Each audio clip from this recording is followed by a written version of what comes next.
ইসলাম বৈষম্যের ব্যাপারে কতটা জিরো টলারেন্স নীতি অবলম্বন করে সে বিষয়টি আমরা খুব ভালো করে উপলব্ধি করতে পারবো যদি আমরা কোরআনের দিকে তাকাই। আমাদের দেশের প্রায় বেশিরভাগ মসজিদগুলো জুমার খুতবা সমাপ্ত হয়ে থাকে একটি আয়াতের মাধ্যমে। সেই আয়াতে আল্লাহ রাব্বুল আলামিন মুসলমানদেরকে তথা বিশ্ব মানবতাকে ইনসাফ এবং ন্যায় বিচার প্রতিষ্ঠা করার নির্দেশ দিয়েছেন। আল্লাহ বলেছেন, ইন্নাল্লাহা ইয়া'মুরু বিল আদলি ওয়াল ইহসান। আল্লাহ সুবহানাহু ওয়া তাআলা আদল বা ইনসাফ, ন্যায় বিচার, ন্যায় নীতি এটাকে প্রতিষ্ঠা করবার জন্য, এটাকে অবলম্বন করবার জন্য আল্লাহ তাআলা নির্দেশ করেছেন। কোরআনে কারীমের শুরু থেকে শেষ পর্যন্ত যে নির্দেশগুলো সবচেয়ে বেশি সংখ্যক বার দেয়া হয়েছে, কোরআনে কারীমের পাতায় পাতায় যে নির্দেশ বারবার আল্লাহ রাব্বুল আলামিন করেছেন, রিপিটেডলি যে বিষয়ে আল্লাহ রাব্বুল আলামিন আমাদেরকে সতর্ক করেছেন, সেটি হলো আমরা যেন ইনসাফ বজায় রাখি, আমরা যেন ন্যায়নিষ্ঠ হই, আমরা যেন ন্যায় সঙ্গত আচরণ করি, আমরা যেন যথোপযুক্ত বিচার করি, অবিচার যেন না করি, বৈষম্য যেন না করি, ইনসাফ যেন করি। সেজন্য কোরআনে কারীমের সবচেয়ে বেশি পরিমাণে যে নির্দেশগুলো দেওয়া হয়েছে তার মধ্যে এটি অন্যতম। প্রিয় নবী সাল্লাল্লাহু আলাইহি সাল্লামের ঐতিহাসিক যে বিদায় হজের ভাষণ ছিল, সেই ভাষণের প্রতিটি পয়েন্টে পয়েন্টে প্রিয় নবী সাল্লাল্লাহু আলাইহি সাল্লাম ইনসাফ এবং ন্যায় বিচার এবং বৈষম্যহীন সমাজ ব্যবস্থা গড়ে তুলবার জন্য আমাদেরকে নির্দেশ জারি করেছেন। তার ভাষণের প্রতিটি পয়েন্টে পয়েন্টে, প্রতিটি লাইনে লাইনে আমরা দেখি যে তার ভাষণটা মূলত ন্যায় বিচার, ইনসাফ এটা প্রতিষ্ঠার উপর দাঁড়িয়েছিল। এই জন্য নবী সাল্লাল্লাহু আলাইহি সাল্লাম বলেছেন, আলা ইন্না রাব্বাকুম ওয়াহিদ, হে মানব জাতি, হে লোক সকল, তোমরা জেনে রাখো তোমাদের সবার রব এক। ঐক্যের একটা মূল সূত্র যেন আমরা খুঁজে পাই, সেজন্য নবী করিম সাল্লাল্লাহু আলাইহি সাল্লাম আমাদেরকে এই নির্দেশনা দিয়েছেন, আমাদেরকে স্মরণ করিয়ে দিয়েছেন যে একটি জায়গায় আমাদের সবার, একটা সুতোয় আমরা সবাই গাঁথা, একটা জায়গায় আমাদের সবার সাথে সবার ঐক্য রয়েছে, আর সেটি হলো যে আমাদের সবার পালনকর্তা একজন। এমনকি যারা আল্লাহকে অস্বীকার করেন, এমনকি যারা মুসলিম নন, তাদেরও পালন করেন আল্লাহ রাব্বুল আলামিন, তাদেরও লালন করেন আল্লাহ রাব্বুল আলামিন। এই জন্য আমাদের সবার একটা জায়গায় সবার ঐক্যবদ্ধ হওয়ার একটি জায়গা আছে, সেটি হলো যে আমাদের সবার রব আল্লাহ তাআলা, আমাদের সবার পালনকর্তা আল্লাহ রাব্বুল আলামিন। নবী সাল্লাল্লাহু আলাইহি সাল্লাম আরো বলেছেন, ইন্না আবাকুম ওয়াহিদ, নিশ্চয়ই তোমাদের বাবাও এক, আমরা সবাই আদম আলাইহিস সালামের সন্তান। অতএব আমাদের ঐক্যের দুটি যোগসূত্র খুঁজে পাওয়া গেল। আমরা এক বাবার সন্তান, আমরা এক রবের গোলাম বা দাস। এই দুটি যোগসূত্র দেখিয়ে নবী করিম সাল্লাল্লাহু আলাইহি সাল্লাম তার ইনসাফের যে ভাষণ সেটি শুরু করেছেন। কারণ বিভিন্ন বর্ণ, বিভিন্ন ভাষা এবং বিভিন্ন গোত্র সম্প্রদায়ের মানুষ একে অন্যকে নিজেকে অন্য থেকে পৃথক ভাববার কোনো কারণ যেন না থাকে, সেজন্য ঐক্যের যে যোগসূত্র সেটা নবী সাল্লাল্লাহু আলাইহি সাল্লাম প্রথমে উল্লেখ করেছেন, যাতে করে মানসিকভাবে সবাই নিজেকে অন্যের চেয়ে পৃথক না ভেবে একজনকে অন্যজনের পরিপূরক ভাবে। সেজন্য তার এই বক্তব্যের ফাউন্ডেশন দিয়েছেন, তার ঐতিহাসিক বিদায় হজের খুতবার এই ফাউন্ডেশন দিয়েছেন এই কথার উপরে যে তোমাদের সবার বাবা এক, সবার রব এক। অতএব তোমরা কেন দুই হতে যাবে, কেন তোমরা দুই ভাবতে যাবে, তোমরা কেন একই বিষয়ে একাধিক চিন্তা করবে, বৈষম্য করবে, কারোর ক্ষেত্রে ইনসাফ করবে, কারোর ক্ষেত্রে ইনসাফ করবে না, কাউকে ছাড় দিবে, কাউকে ছাড় দিবে না, এই মানসিকতা কেন হবে? তোমরা সবাই তো এক, অতএব চিন্তা তোমাদের এক হওয়া উচিত। এরপর নবী করিম সাল্লাল্লাহু আলাইহি সাল্লাম বলেছেন যে আলা লা ফাদলা লি আরাবিয়্যিন আলা আজামিয়্যিন ওয়ালা লি আজামিয়্যিন আলা আরাবিয়্যিন। মনে রাখবে, কোন আরাবিয়ানের কোনো শ্রেষ্ঠত্ব নেই, কোনো বিশেষত্ব নেই কোন নন আরবের উপর, আর কোন নন আরবেরও কোনো শ্রেষ্ঠত্ব নেই আরাবিয়ানের উপর। আমরা জানি তখনকার মধ্যপ্রাচ্যের মানুষ নবী করিম সাল্লাল্লাহু আলাইহি সাল্লামের আবির্ভাবের পূর্বের মধ্যপ্রাচ্যের মানুষের মধ্যে যে বর্ণবাদ ছিল, যে সাম্প্রদায়িকতা ছিল, তাদের মধ্যে যে বৈষম্যবাদ ছিল, সেটিকে নবী করিম সাল্লাল্লাহু আলাইহি সাল্লাম চুরমাচুর করে সেটাকে ভেঙে একাকার করে দেওয়ার জন্য তাদের মধ্যে দাঁড়িয়ে তিনি বলছেন, আলা লা ফাদলা লি আরাবিয়্যিন আলা আজামি। যদি কেউ মধ্যপ্রাচ্যের তখনকার বাস্তবতা সম্পর্কে সাধারণ ধারণাও রাখেন, এমনকি বর্তমানে মধ্যপ্রাচ্যের মানুষদের যে ভালো দিকগুলো আছে, পাশাপাশি তাদের মধ্যে যে অনারবদেরকে তাচ্ছিল্য জ্ঞান করার একটা ত্রুটিপূর্ণ স্বভাব অনেকের মধ্যে আছে এখনো। সে অবস্থা যারা পর্যবেক্ষণ করেছেন বা যাদের সেগুলো জানা আছে, তারা ভাবতে পারবেন, তাদের ভাবতে সহজ হবে যে নবী করিম সাল্লাল্লাহু আলাইহি ওয়াসাল্লাম এরকম বর্ণবাদী একটা সমাজ ব্যবস্থাকে সম্পূর্ণ উল্টা মেরুতে দাঁড় করে দিয়ে গেছেন। শুধু বক্তব্য দিয়ে যান নাই, এমন সমাজ প্রতিষ্ঠা করেছেন যেখানে ইথিওপিয়ান, নিগ্রো এবং কৃতদাস একজন মানুষ বেলাল হাবশী রাদিয়াল্লাহু তাআলা আনহু নবী করিম সাল্লাল্লাহু আলাইহি সাল্লামের সহকারী, ইমামের সহকারী হয়ে থাকেন মুয়াজ্জিন। তার সহকারী হিসাবে মুয়াজ্জিনের যে সম্মানজনক ভূমিকা, আমাদের দেশে হয়তো মুয়াজ্জিন মনে করা হয় একজন সাধারণ চাকুরেকে, বা মুয়াজ্জিন সম্পর্কে দৃষ্টিভঙ্গি থাকে খুবই তাচ্ছিল্যমূলক, খুব তুচ্ছ নজরে আমরা দেখি হয়তোবা। কিন্তু ইসলাম মুয়াজ্জিনকে অনন্য আসনে আসীন মনে করে। মুয়াজ্জিনকে যে আসন ইসলাম দেয় সেটা আমরা অনেক মুসলিমরা হয়তো জানি না। নবী করিম সাল্লাল্লাহু আলাইহি সাল্লামের হাদিসের ভাষ্য মতে কিয়ামতের ময়দানে সবচেয়ে উঁচু থাকবে যাদের মাথা, যাদেরকে দূর থেকে দেখা যাবে, সম্মান এর বিশেষ আলামত যাদের মধ্যে মানুষ দেখতে পাবে, সেই মানুষগুলো হলো দুনিয়াতে যারা আল্লাহকে সন্তুষ্ট করবার জন্য আজান দিয়েছে, মুয়াজ্জিনগণ। যাই হোক, নবী করিম সাল্লাল্লাহু আলাইহি সাল্লামের সেই মুয়াজ্জিনের ভূমিকায় অবতীর্ণ হয়েছেন এমন একজন মানুষ, যেই মানুষটি তিনি একে তো মক্কা বা মদিনার মানুষদের অন্তর্ভুক্ত না, বাহির থেকে আগত, আবার তিনি ইথিওপিয়ান, নিগ্রো, তাদের কালার আর তার কালার এক নয়, তাদের দেশ আর তার দেশ এক নয়, আবার তিনি কৃতদাস ছিলেন। অর্থাৎ এতগুলো বিষয় যেগুলোর প্রতি তখনকার আরাবিয়ানদের মধ্যে, বিশেষ করে অমুসলিমদের মধ্যে এবং নবী সাল্লাল্লাহু আলাইহি ওয়াসাল্লাম আবির্ভাবের পূর্বে মানুষদের মধ্যে যখন এই বিষয়গুলো নিয়ে অ্যালার্জি ছিল, এর এক একটা পয়েন্টই যথেষ্ট ছিল একজন মানুষকে দূর করার জন্য। সেখানে সবগুলো দূর করার পয়েন্ট একসাথে হওয়ার পরও সেই রকম একজন মানুষকে তিনি মুয়াজ্জিন আসনে আসীন করেছেন। তিনি শুধু বক্তব্য দেন নেই, তিনি বৈষম্যহীন সমাজ কিভাবে গড়তে হয় তার দৃষ্টান্ত স্থাপন করে দিয়ে গেছেন। আজ আমাদের মুসলমানদের অবস্থা হলো যে কাজের গরু কেতাবে আছে, গোয়ালে নেই। আমরা ইনসাফ নিয়ে অনেক কথা বলতে পারি, কিন্তু দুঃখজনক যে ইনসাফ আজ আমাদের সমাজে, আমাদের ব্যক্তিতে, আমাদের প্রতিষ্ঠানে, আমাদের নিজেদের ভেতরে চর্চা হয় না। আমরা বৈষম্য করি, আমরা জুলুম করি, আমরা অবিচার করি। কিছু কিছু জুলুম তো আমরা বুঝি, আবার অনেক জুলুম আছে, অনেক বৈষম্য আছে যেগুলো আমরা করতে পারি না, নিজের অজান্তে আমরা অনেক জুলুম করে বসি। অতএব একজন ভালো মুসলিম হওয়ার জন্য, আদর্শ মুসলমান হওয়ার জন্য, আল্লাহর প্রিয় পাত্র হওয়ার জন্য, সত্যিকার নবী সাল্লাল্লাহু আলাইহি ওয়াসাল্লামের অনুসারী হওয়ার জন্য আমাদের জীবনের প্রত্যেকটি জায়গায়, প্রতিটি স্তরে ইনসাফ প্রতিষ্ঠা করতে হবে।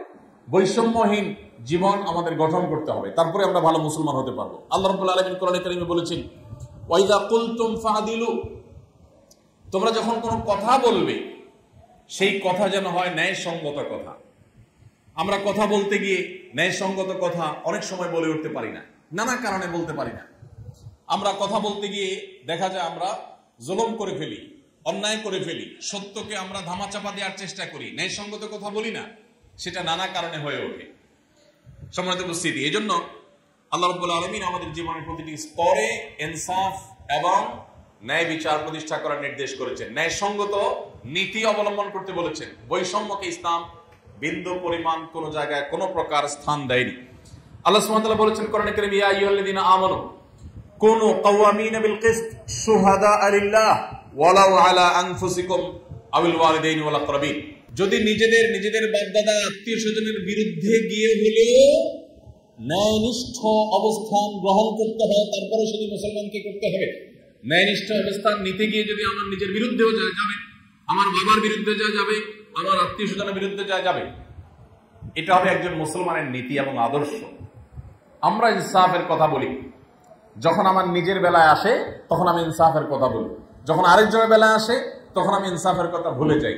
যখন আমি রিকশায় যাই, পাশ দিয়ে একটা গাড়ি জোরে চলে যায়, সেই গাড়ি জোরে চলে যাওয়ার কারণে ধুলোবালি আমার গায়ে এসে পড়ে, মুখে এসে পড়ে, অথবা ময়লা পানির ছটা এসে আমার গায়ে পড়ে, তখন গাড়িওয়ালার প্রতি আমি বিতৃষ্ণ হয়ে তাকাই এবং সে যে অন্যায় করেছে আমি যেন শতকণ্ঠে প্রতিবাদ করতে চাই। কিন্তু আমি যখন গাড়ির আরোহী থাকি, আমার গাড়ি তখন কত জোরে যাবে, কত দ্রুত আমি গন্তব্যে যেতে পারবো, সেটাই আমার প্রধান টার্গেট থাকে। সেক্ষেত্রে আশেপাশে কোনো রিকশারোহী কোন পথচারী সেক্ষেত্রে অন্য কোনো মানুষের উপরে ময়লা গিয়ে পড়লো কিনা, ধুলোবালি গিয়ে পড়লো কিনা, ময়লা পানি গিয়ে তাদের নোংরা করলো কিনা, সেটি আমার একেবারেই বিবেচনায় থাকে না। আমরা যখন বাসে থাকি, পাবলিক পরিবহনে থাকি, তখন দ্রুত গন্তব্যে যাওয়ার জন্য আমরা আশা করি ড্রাইভার যত দ্রুত সম্ভব, যত জোরে সম্ভব, যত ভালো করে সম্ভব, যত তাদের সম্ভব পৌঁছে দেয়। প্রয়োজনে আরেকটা গাড়িকে চাপা দিয়ে হোক, আরেকটা গাড়িকে পেছনে ফেলে হোক, আরেকটা গাড়ির সাথে হালকা কম্পিটিশন করে হোক, যেভাবে হোক আমার গন্তব্যে আগে যেতে পারলে আমি খুশি। আমি ড্রাইভারকে বলি, বাহ, অনেক ভালো গাড়ি চালিয়েছেন আপনি। সেই আমি যখন অন্য আরেকটি গাড়িতে থাকি, অন্য কোনো পাবলিক বাস যখন আমার গাড়িকে চাপা দেয়, তখন আমি তার নীতি আদর্শ নিয়ে, তার আচরণ নিয়ে আমি প্রশ্ন তুলি। তাহলে বোঝা গেল যে আমরা ইনসাফের কথা সবাই বলি, ইনসাফ এর বিপরীতে আমাদের কারোর অবস্থান নয়, কিন্তু আমাদের আচরণ, আমাদের কর্ম যখন আমরা দেখতে পাই, তখন আমরা দেখি আমরা অন্যের বেলা ইনসাফ খুঁজি, নিজের সময় আসলে আমাদের ইনসাফের কথা মাথায় থাকে না। বিশেষ করে একটি ব্যাধি আমাদের মধ্যে আজ ব্যাপক আকার ধারণ করেছে, সেটি হলো যে আমরা নিজের পক্ষের, নিজের কাছের আপনজন কারোর যদি কোনো প্রকার ভুল ত্রুটি পাই, তখন সেটাকে নানা ব্যাখ্যা দিয়ে সঠিক সাব্যস্ত করবার চেষ্টা করি। এই বিষয়টিকে ডক্টর আব্দুল্লাহ জাহাঙ্গীর রহমতুল্লাহ আলাইহি এভাবে বলতেন যে আমরা নিজের পছন্দের, নিজের দলের, নিজের মতের, নিজের গোষ্ঠীর, নিজের মাযহাবের, নিজের মাসলাকের, নিজের মানহাজের মানুষ পেলে তাদের যদি ভুল ত্রুটি হয়, ভুল বিচ্ছেদমূলক বক্তব্য থাকে, তখন সেটাকে নানা ব্যাখ্যা ট্যাখ্যা দিয়ে, জোড়াতালে দিয়ে আমরা এটাকে সঠিক সাব্যস্ত করার চেষ্টা করি। আর যদি আমি ভিন্ন মতের কোনো মানুষের সঠিক কথাও পাই, তো সেখান থেকে ছিদ্র অন্বেষণ করার চেষ্টা করতে কোনো কসুর করি না। এটাই হলো আমাদের জুলুমের জায়গা, এটাই হলো আমাদের বৈষম্যের জায়গা। অথচ আল্লাহ তাআলা আমাদেরকে ইনসাফ করতে বলেছেন সবার ক্ষেত্রে, এমনকি অমুসলিমের ক্ষেত্রে। আমরা সেই নবীর উম্মত, যে নবীর কাছে যখন কোনো মুসলিম আর কোনো অমুসলিম দুজনে কোনো বিষয়ে বাদী বিবাদী হয়ে কোনো মীমাংসার জন্য এসেছেন, এবং দলিল, প্রমাণ, তথ্য, যুক্তি ইত্যাদিতে অমুসলিম যদি অগ্রাধিকার পাওয়ার হকদার মনে হয়েছে তার কাছে, তিনি অমুসলিমের পক্ষে রায় দিয়ে নিজের অনুসারী উম্মত মুসলিমের বিপক্ষে রায় দিয়েছেন। আমরা সেই নবীর উম্মত, যে নবী কখনো ইনসাফ বহির্ভূত কোনো কাজ করেননি। তিনি এমন একটা সমাজ গড়ে তুলেছেন যেই সমাজে কোনো বৈষম্য ছিল না, যেই সমাজে বেলালে হাবশির মর্যাদা একাধারে তিনি কৃতদাস হওয়ার পরও, আবার বহির থেকে আগত হওয়ার পরও অন্য অনেক সাহাবীর চাইতে তার মর্যাদা বেশি দেওয়া হয়েছিল। যেই সমাজে আবু বকর, ওমর, ওসমান, আলী রিদওয়ানুল্লাহি তাআলা আজমাইন, নবী করিম সাল্লাল্লাহু আলাইহি সাল্লামের খুব কাছের মানুষগুলো, অথবা তার পরিবারের সদস্য, অথবা তার একনিষ্ঠ সাহাবীদের কাউকে তিনি তার রাষ্ট্রীয় কোনো সুযোগ সুবিধা বিশেষভাবে দিয়েছেন, এরকম কোনো কথা তার ঘোরতর শত্রু বলতে পারে। আমরা সেই নবীর উম্মত, যে নবী বৈষম্যকে পৃথিবী থেকে সবার আগে ঝেঁটিয়ে বিদায় করেছেন, যে নবী নারী পুরুষের কর্মফল পাওয়ার ক্ষেত্রে ভেদাভেদকে তুলে দিয়েছেন। কোরআনে কারিমে আল্লাহ বলেছেন, মান আমিলা সালিহাম মিনকুম মিন যাকারিন ওয়া উনসা, তোমাদের মধ্যে পুরুষ কিংবা নারী যেই হোক না কেন, কোনো প্রকার বৈষম্য নেই, কোনো প্রকার তারতম্য নেই। তোমাদের মধ্যে যেই ভালো কাজ করবে, আল্লাহ সুবহানাহু ওয়া তাআলার ওয়াদা হলো ফালানুহিয়ান্নাহু হায়াতান তাইয়্যিবা, আল্লাহ তাকে দুনিয়াতে পবিত্র জীবন দিবেন, আখিরাতে তার কর্মের সর্বোত্তম বিনিময় দিবেন। এক্ষেত্রে কোনো প্রকার তারতম্য করা হবে না। আজ তথাকথিত আধুনিক পৃথিবীতে আমরা যে বৈষম্য দেখতে পাই, আমরা যে অবিচার দেখতে পাই, আমরা যে ব্যত্যয় দেখতে পাই, আমরা যে বিভিন্ন মানুষকে দমিয়ে রাখার প্রবণতা দেখতে পাই, এত কিছুর পরও আজকের এই পৃথিবীকে আমরা সভ্য পৃথিবী বলি। আমরা এই পৃথিবীর অনেক ভালো ভালো দিক রয়েছে, সেগুলোর কারণে বৈষম্যের যে জাল বিছিয়ে আছে গোটা পৃথিবীর পরতে পরতে, সেটি আমরা অনেকে লক্ষ্য করতে পারি না।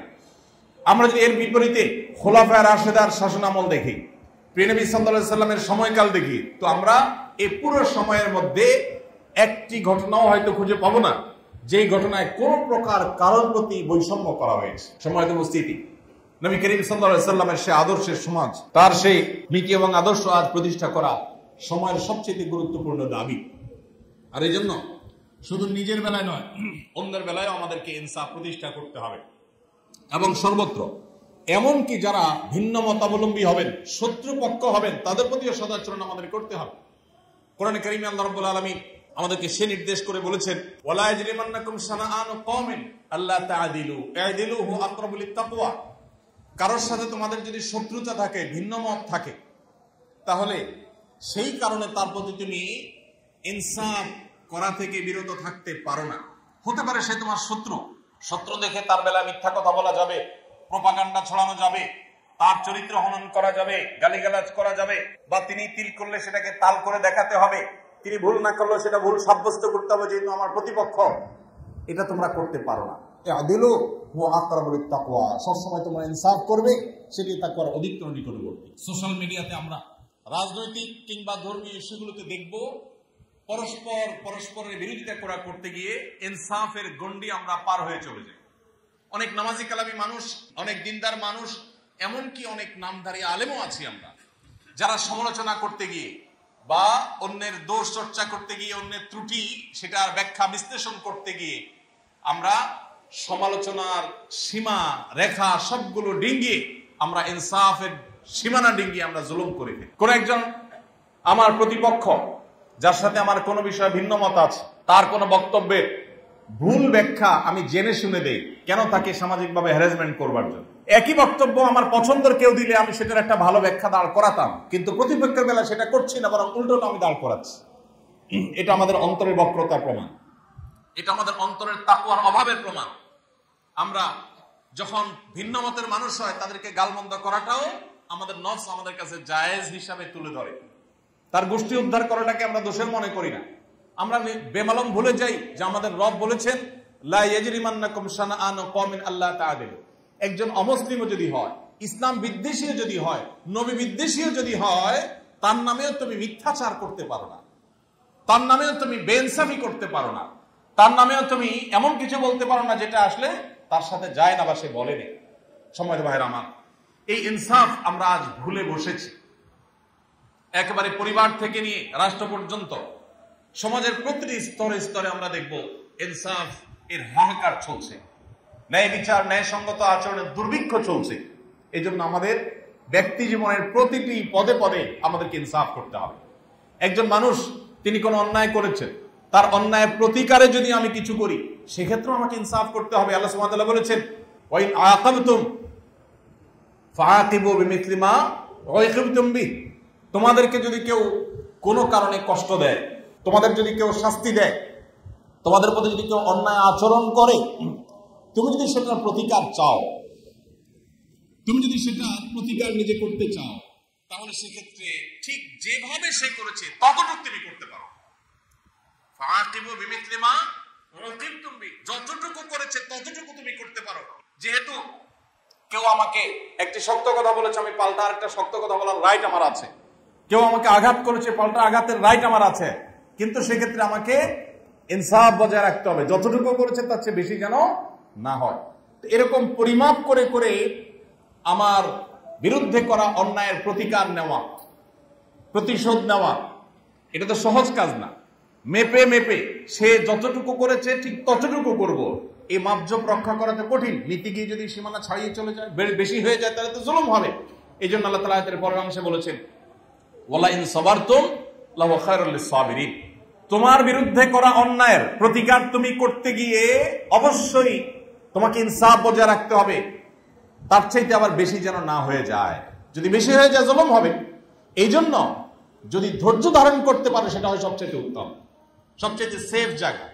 ভাইরা আমার, আমাদের জীবনের প্রতিটি স্তরে প্রতিটি পদে পদে এই আদল, এই ইনসাফ এবং এই ন্যায়সঙ্গত আচরণ এটি করবার প্রসঙ্গ আসে প্রতিটি স্তরে।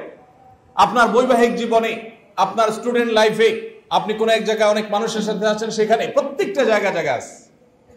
আপনি একটা পাবলিক টয়লেটে প্রবেশ করেছেন যেটা অনেক মানুষ ব্যবহার করে, ওইটাকে আপনি যে অবস্থা দেখেছেন বা পেয়েছেন তার চাইতে খারাপ অবস্থা রেখে এসেছেন, আপনি জুলুম করেছেন অন্যদের প্রতি। আমাদের জীবনে প্রতিটি মুহূর্তে, প্রতিটি উঠা বসা, প্রতিটি নড়াচড়া ইনসাফের প্রশ্ন চলে আসে, প্রসঙ্গ চলে আসে। আমরা যতক্ষণ পর্যন্ত আদল বা ইনসাফ আমাদের নিজেদের মধ্যে, আমাদের পরিবার, সমাজ, আমাদের প্রতিষ্ঠান, রাষ্ট্র, সব জায়গায় প্রতিষ্ঠা করতে না পারবো, ততক্ষণ পর্যন্ত আমরা নিজেদেরকে খাঁটি মুসলিম দাবি করবার কোনো নৈতিক অধিকার আমাদের থাকবে না। সম্মানিত ভাইরা আমার, স্বজনপ্রীতি এটা তো এখন কোনো দোষের বিষয় না। কোনো কোনো ক্ষেত্রে স্বজনপ্রীতি এটা প্রশংসনীয় বিষয়। ধরা যাক রাষ্ট্রের কোন একজন মন্ত্রী, যিনি কোনো এলাকা তার দায়িত্বে থাকতে পারে, কিন্তু মন্ত্রী হিসাবে কোনো এলাকার মন্ত্রী নন, গোটা দেশের ওই ডিপার্টমেন্টের মন্ত্রী, যে ডিপার্টমেন্টের তিনি মন্ত্রণালয়ের দায়িত্ব বুঝে পেয়েছেন। কোন একজন সচিব তার ওই মন্ত্রণালয়ের সচিব হিসাবে পুরো দায়িত্ব, সারা দেশের সমস্ত ওই ডিপার্টমেন্টের দায়িত্ব তার।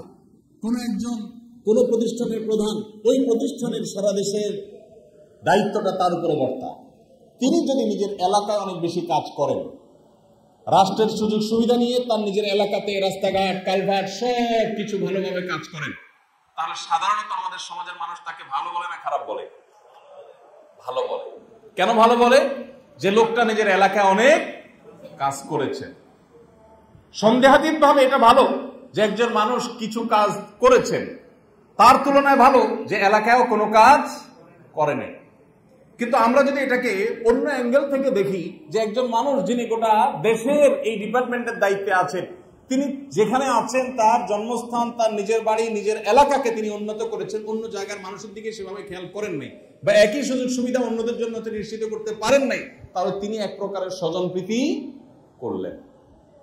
সেই দিকটা আমাদের মাথায় একেবারেই আসে না। ব্যাপারটা এরকম হয়ে গেছে যে সমাজের রন্ধ্রে রন্ধ্রে বৈষম্য, জুলুম, অবিচার এবং নীতিহীনতা এটা এত বেশি প্রতিষ্ঠিত হয়েছে যে এই ধরনের ছোটখাটো বিষয় আমাদের রাডারে ধরা পড়ে না। ভাইরা আমার, এই জন্য একজন দায়িত্বশীল মানুষের কাজ হলো যে আল্লাহর কাছে তাকে জবাবদিহি করতে হবে। ফামাইয়ামাল মিসকালা যাররাতিন শাররান ইয়ারাহ। আমি জীবনে ভালো মনে করে অনেক কাজ করেছি, কিন্তু সেটা বৈষম্য হয়ে গেছে।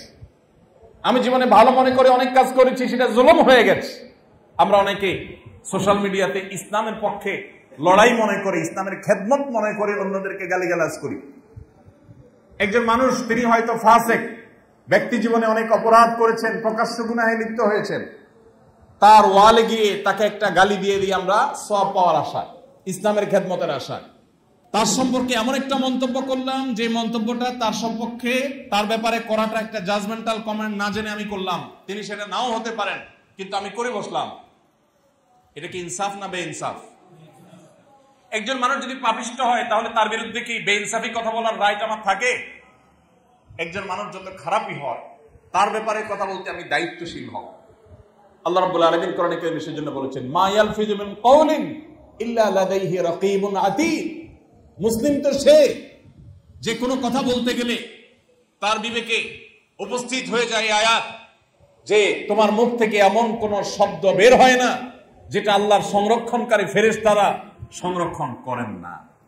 সো তোমার প্রতিটি কমেন্ট, প্রতিটি পোস্ট, প্রতিটি রিঅ্যাক্ট, প্রতিটি কথা, এটা হয় মিজানে তোমার নেকামলের পাল্লা উঠবে, আর না হলে বদামলের পাল্লায় উঠবে। আজ আমাদের সমাজের দিকে যদি আমরা তাকাই, যে যতটুকু পাওয়ার পায় সে ততটুকু পাওয়ার দিয়ে মানুষকে জিম্মি করার চেষ্টা করে। একজন মানুষ, তার অন্য কোনো পাওয়ার নাই, তিনি শুধুমাত্র এক টেবিল থেকে অন্য টেবিলে ফাইলগুলো আনা নেওয়ার কাজ করেন। এক্ষেত্রেও তিনি অনেক বড় ক্ষমতাধর হিসাবে নিজেকে প্রতিষ্ঠিত করে ফেলেন, যে ফাইল কাটটা আগে নেব, কাটটা পরে নেব, কাটটা উপরে রাখবো, কাটটার নিচে রাখবো, কাটটা সরায় রাখবো, কাটটা সামনে রাখবো, এটা আমার হাতে, অতএব এটা দিয়ে আমি কিছু কামিয়ে করে কিছু রোজগার করার চেষ্টা করি।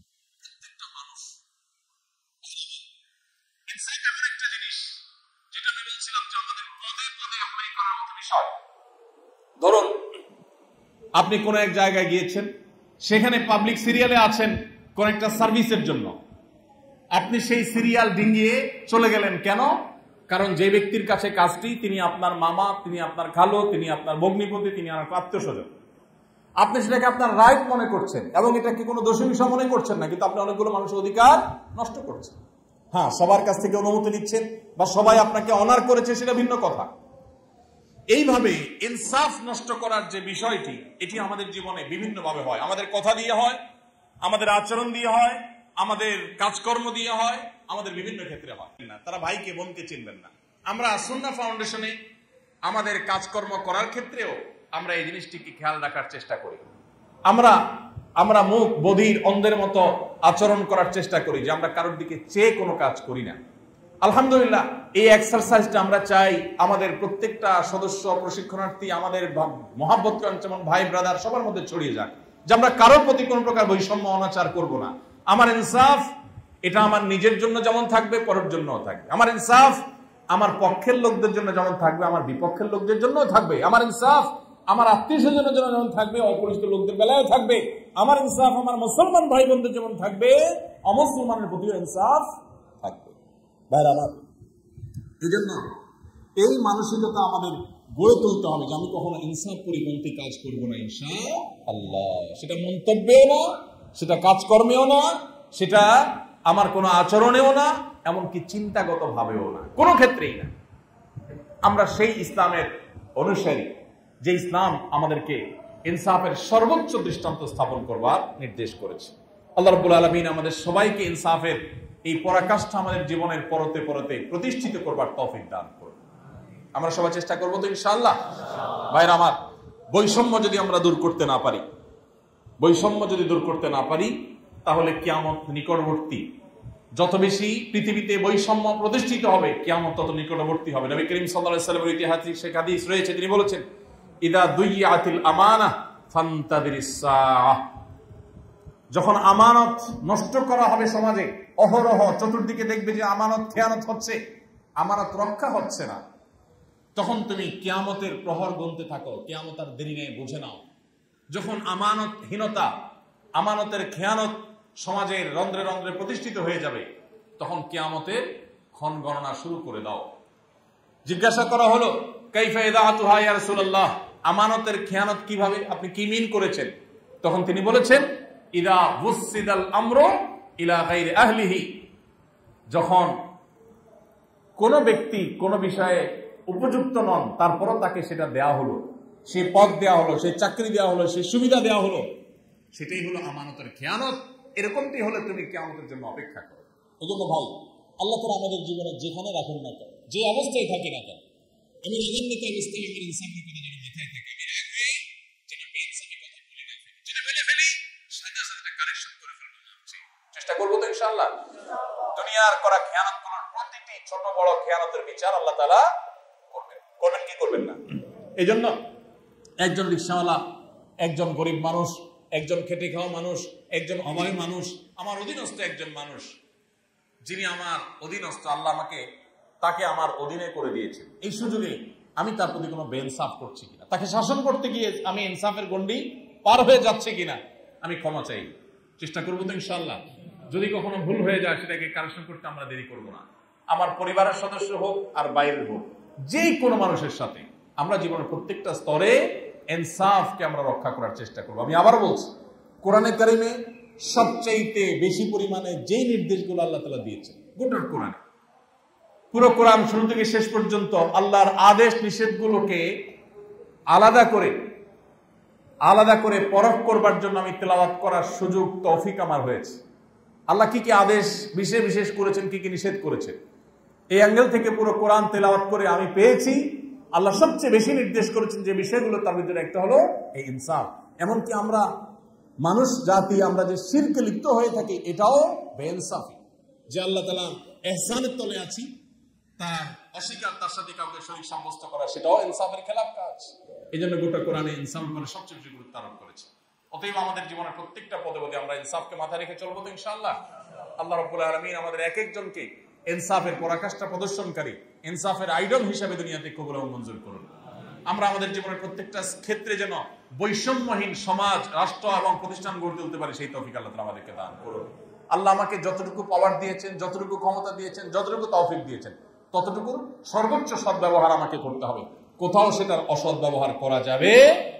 আপনি আর কেউ না হোক, আপনার স্ত্রীর ব্যাপারে আপনি অভিভাবক, আপনার সন্তানদের ব্যাপারে আপনি অভিভাবক, সেখানেও আপনি তার কোনো ভুলের সমালোচনা করতে গিয়ে বা তাকে শাসন করতে গিয়ে আপনি বাড়াবাড়ি করছেন কিনা, সীমালঙ্ঘন করছেন কিনা, অন্যায় আচরণ করছেন কিনা, এই অন্যায় বা অতিরিক্ত যতটুকু করবেন ততটুকুর জন্য আল্লাহর বিচারের মুখোমুখি হতে হবে।